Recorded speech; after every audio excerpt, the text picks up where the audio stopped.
ரமதான் என்கிற வார்த்தைக்கு நீங்கள் அறிந்திருக்கலாம் கரிக்குதல் என்று பொருள். ஒரு பொருளை எரித்து சாம்பலாக்கி கரிப்பதற்கு பெயர் ரமதான். பாவங்களை எல்லாம் ஆண்டு முழுவதும் நாம் செய்திருக்கிற பாவங்களை எல்லாம் அது கரித்து புனித ரமதான் நம்மை சுத்தப்படுத்துகிற காரணத்தால் ரமதானுக்கு இப்பெயர் வந்தது. தெரிந்த விஷயங்கள் என்றாயினும் ஆண்டுதோறும் புனித ரமதான் நம்மை சந்திக்கிற போது சமீபிக்கிற போது சில விஷயங்களை நினைவுபடுத்த வேண்டும் என்ற அடிப்படையிலானது இந்த சொற்பொழிவு. அல்லாஹ் சொல்லுகிறான், உங்களுக்கு முன்னாலே இருந்தவர்கள் மீதெல்லாம் கடமையாக்கப்பட்டது போல் உங்கள் மீதும் நோன்பு கடமையாக்கப்பட்டது. இந்த வசனத்தினுடைய கருத்து என்ன தெரியுமா?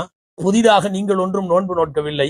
இந்த உலகத்தில் பன்னெடுங்காலமாய் பல்வேறு தீர்க்கதரிசிகளின் காலங்களில் எல்லாம் மக்கள் நோன்பு வைத்தார்கள். அந்த நோன்பைத்தான் ஒரு புதிய கோணத்தில், புதிய பரிணாமத்தில், புதிய முறைகளோடு ஒழுக்கங்களோடு நீங்களும் நோன்பு வைக்கிறீர்கள் என்று அதற்கு அர்த்தம்.